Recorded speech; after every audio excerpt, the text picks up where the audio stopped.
Ahora nos acompaña Pablo Arosemena, presidente de la Cámara de Comercio de Guayaquil. Pablo, buenos días. 36.160 millones de dólares es el monto que contempla la proforma presupuestaria para el 2019. Crece en el 4% en comparación con la proforma del 2018.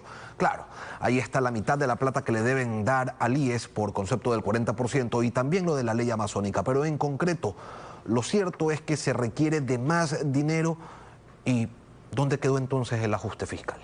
De acuerdo, bueno, buenos días, Lenin, gracias por la invitación, un saludo cordial a todos los televidentes. La economía ecuatoriana no está creciendo y para crecer rápido hay que hacer cambios rápidos. Pensamos que la oportunidad es en la proforma presupuestaria, pero vemos que está mal enfocada, todavía tiene rezagos del pasado, donde hay propuestas de seguir haciendo más de lo mismo en cuanto al manejo de proyección de ingresos y de gastos. ¿Qué es lo que nosotros vemos como mayor problema?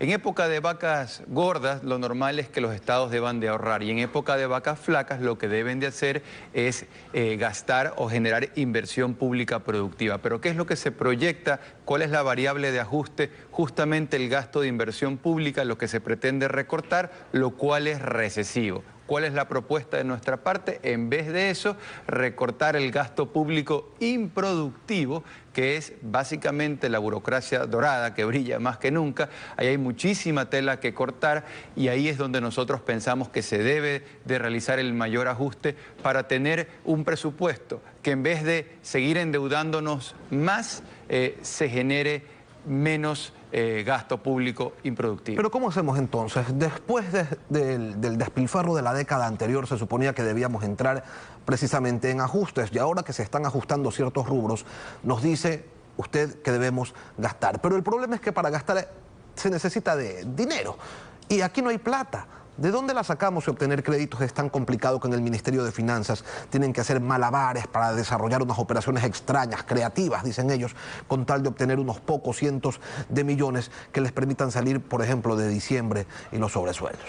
Claro, por un lado se reconoce que hay transparencia en cuanto a cifras fiscales, se puede discutir las cifras, hay el diálogo y esto es positivo, e inclusive también el intento de hacer un recorte de gastos, pero ya en la práctica, cuando vemos la masa salarial, la burocracia, eso sigue ahí intacto y es ahí donde hay que entrar para verdaderamente equilibrar las finanzas públicas, porque si no lo que se sigue haciendo es por tratar de equilibrar las finanzas públicas, están descalabrando las finanzas privadas. ¿Por qué decimos esto? Porque cuando uno mira la proyección de recaudación tributaria para los próximos 4 años, el gobierno nos plantea seguir cobrando los impuestos que había dicho que se iban a revisar o eliminar, y me refiero a dos cosas.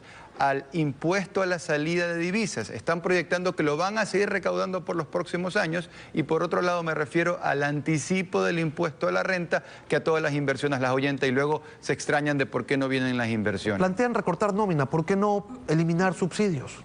Bueno, ahí nosotros tenemos una propuesta muy novedosa como Cámara de Comercio y Federación Nacional de Cámaras, que es que sean aún más audaces y valientes y ejerzan ese liderazgo y vayan a una verdadera liberalización comercial, una liberalización. Pero si cuando se lo quiso hacer con el diésel hubo un escándalo por parte de los sectores industriales que dijeron, no, ¿cómo es posible? No nos pueden hacer esto. Usted lo tiene claro, ¿no? Bueno, solamente para mencionar en ese tema, el tema de fondo es que una liberalización de la importación de combustibles rompería con el monopolio estatal de Petroecuador, lo pondría a competir, que cualquier empresa privada pueda, de manera libre, eso es una liberalización, importar los combustibles. Esto sería bueno. Y que se los vendan a precio internacional, claro, sin subsidio.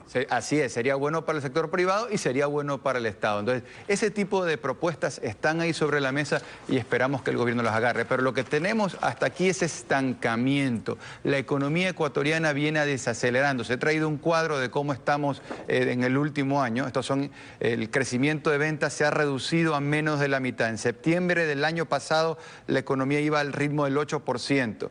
Nuestra proyección en la Cámara de Comercio en septiembre de este año a 4,5%, una desaceleración que la gente la siente, eso viendo hacia atrás. Y viendo hacia adelante, aquí tenemos que la economía crece cada vez menos. Esta es la proyección del gobierno. Del 2018 al 2022 se proyecta un crecimiento que sería en promedio 1,4%, es decir, en una economía metida en el congelador. Y viendo hacia adelante también resulta que se está gastando no necesariamente en lo que es más importante. Lo invito a escuchar el criterio de Eduardo Valencia. El nivel de subsidios del país para el año 2019 asciende a la friolera de casi 7.000 millones de dólares en un año, duplicando el nivel de subsidios del año pasado. Pero lo grave de este asunto es que si sumamos estos 7.000 millones de dólares de subsidio, más los 10.000 millones de dólares que se paga a la burocracia, lo que se llama la anónima, tenemos 17.000 millones de dólares. Y si a eso añadimos el servicio de la deuda, de capital e intereses, que se aproxima también a 10.000 millones de dólares, tenemos 27.000 millones de dólares solamente en estos 3 rubros. Es decir, si en 3 rubros el país tiene un egreso anual de 27.000 millones de dólares, implica que los ingresos normales, los ingresos totales que en la proforma llega a 22.000, no alcanzan para cubrir solamente 3 rubros. Hay un déficit de 5.000 millones de dólares. ¿Cómo hacemos? ¿Cómo lo solucionamos? En vez de gastar más, deben de gastar mejor. Entonces nosotros planteamos que hay un problema de enfoque fiscal, porque por el lado de gasto lo que están ajustando es el gasto de inversión, que es recesivo, porque eso dinamiza la economía, en vez de ajustar un gasto público improductivo, que no es recesivo, que es el gasto de esta burocracia dorada. Y se lo han dicho a Richard Martínez, no solamente tienes que ser transparente, también tienes que tomar otro tipo de acciones, porque mira, con esto no se puede. Hemos ido más allá, hemos dicho que proyectar por los próximos 4 años, tener una burocracia al ritmo de 9.000 millones de dólares anuales es una verdadera salvajada. Se supone que uno esperaría el liderazgo para entrar y tocar los temas que hay que tocar para poder resolver los problemas estructurales del país. Uno es el problema fiscal, pero luego no se tocan los temas verdaderamente importantes, que son los temas de competitividad. El sector privado, el sector productivo, para volver a levantarse, hay que hacerle la vida más fácil, no dándonos privilegios, incentivos, dádivas, sino recortando todos estos sobrecostos que afectan la competitividad. A propósito de esto, ¿cómo es que hay productos que mantienen aranceles mixtos sobre tasas que están por encima de los máximos establecidos por la Organización Mundial de Comercio, violentando los reglamentos de esta entidad y afectando definitivamente la competitividad? Correísmo económico sigue vigente en medidas como estas, donde tenemos aranceles mixtos, es decir, no solamente el arancel ad valorem, sino también un arancel específico que hace que los techos o los espacios, los marcos contemplados ante la OMC sean de alguna manera superados. Por eso nosotros proponemos, se necesita eliminar todas estas restricciones, todos estos aranceles que generan un sobrecosto y le encarecen la vida a la gente, porque los aranceles son impuestos a las importaciones que el Estado lo que hace es encarecerle la vida a la gente. Y por otro lado, también insistimos en la importancia de eliminar todas aquellas restricciones de los reglamentos técnicos ineficientes que hacen que en Ecuador sea extremadamente difícil comerciar, importar, hacer empresa, generar empleo, y lo único que terminan haciendo es encareciéndole la vida a la gente. Ahora, deben de eliminarse las restricciones técnicas, reglamentos ineficientes. Este cobro se respalda en un decreto del 2011 firmado por el anterior presidente, y ustedes recién se dan cuenta ahora. ¿Qué pasó? Lo venimos señalando desde el día 1 y queremos de alguna forma aprovechar una coyuntura de diálogo para que se hagan las cosas que no se han hecho en su momento en el gobierno anterior o de lo que va de este gobierno. Veíamos Esos 3 partidas. deben de ser eliminados. Veíamos 3 partidas allí, 2 que refieren a cerámicas y una de zapatos deportivos. ¿Son las únicas o son las únicas que quedan?